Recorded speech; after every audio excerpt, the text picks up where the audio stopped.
غیب سے روزی دلانے والی صورت انتہائی میرے بھائیوں آسان وظیفہ ہے اور بڑے اولیاء اللہ کی مجرب عمل ہے۔ یہ وظیفہ پیغمبر علیہ الصلوۃ والسلام کی حدیث موجود ہے، صحابہ کی فرمان اس پہ دلیل موجود ہے۔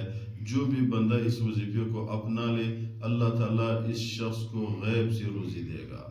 غیب سے روزی کا مطلب کیا ہے؟ اس کی گمان میں بھی نہیں ہوگا، اللہ تعالیٰ اس کی روزی پوری کرے گا، اللہ تعالیٰ اس کی رزق میں وسعت دے گا۔ لیکن ایک چیز ہے، آپ لوگ کی ذہن میں سوال آئے گا کہ بھائی میں وظیفہ پڑھتا ہوں، وظائف میں پڑھتا ہوں، صورتوں کو پڑھتا ہوں، لیکن میرے مسئلہ حل نہیں ہوتا، میرے حاجات پورے نہیں ہوتے، وظائف میں اثر نہیں، دلیل کیا ہے؟ اس کی وجہ کیا ہے؟ تو یہ ہر بندے کے ذہن میں ایک سوال آئے گا، میں آپ لوگوں کو اس کا وجہ بتاتا ہوں۔ دیکھو، ہر وظیفے میں تسلسل چاہیے۔ وظیفے کی اثر میں 3 چیزیں چاہیے۔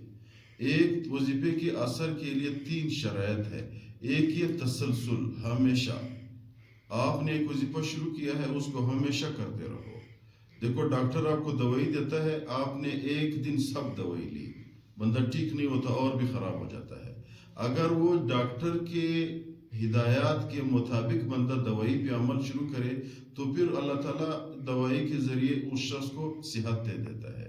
صبح بھی دوائی لو، دن کو بھی لو، شام کو بھی لو، جیسے ڈاکٹر نے آپ کو ہدایات دی دوائی اسی طرح لیا کرو، آپ کو اللہ تعالیٰ شفا دے گا۔ اگر آپ نے ایک دفعہ لیا پھر چھوڑ دیا تو اس طرح نہیں ہوتا۔ اسی طرح وظائف کی بھی شرائط ہے، ہمیشہ جو بزرگوں کی مجرب عمل ہے اسی کے مطابق۔ تیسرا شرط اس کے یقین ہے۔ ہمیشہ کا مطلب کیا ہے؟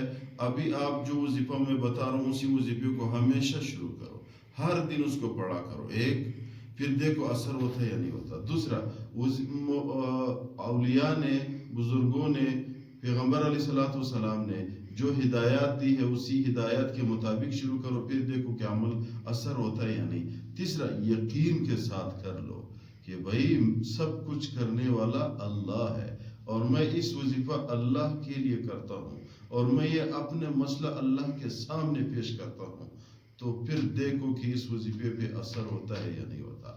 تو وظیفہ کون سی وظیفہ ہے؟ حضرت عبداللہ ابن عباس رضی اللہ تعالیٰ عنہ فرماتے ہیں کہ پیغمبر علیہ الصلوۃ والسلام نے ہمیں فرمایا، حضرت عبداللہ ابن عباس رضی اللہ تعالیٰ عنہ سے کسی شخص نے پوچھا آخری وقت پہ کہ بھائی آپ کی تو بیٹیاں بہت زیادہ ہے، آپ نے بیٹیوں کے لیے کوئی چیز چھوڑا ہے؟ آپ تو جا رہے ہو دنیا سے، حالت موت پہ ہو۔ تو انہوں نے فرمایا میں نے اپنے بیٹیوں کو سورت واقعہ سکھایا ہے۔ جو بھی بندہ مغرب نماز کے بعد سورت واقعہ تسلسل ہمیشہ یقین کے ساتھ پڑھتا ہے کہ اللہ میرے رزق زیادہ کرو، اس شخص کو غیب کی طرف سے رزق ملے گا، غیب سے۔ اس میں یہ بھی ضروری نہیں ہے کہ تو پڑھو، یار تمہارے بچے پڑھے، تمہارے بیٹا پڑھے، تمہاری بیٹی پڑھے، تمہاری بیوی پڑھے، خود پڑھو۔ جو بھی بندہ گھر میں ایک بندہ بھی پڑھتا ہے، اس ایک بندے کی تسلسل اور عمل کی وجہ سے اللہ تعالیٰ اس گھر پہ غیب سے رزق نازل کرے گا۔ اس گھر والوں کو کبھی رزق کی تنگی محسوس نہیں ہوگی انشاءاللہ۔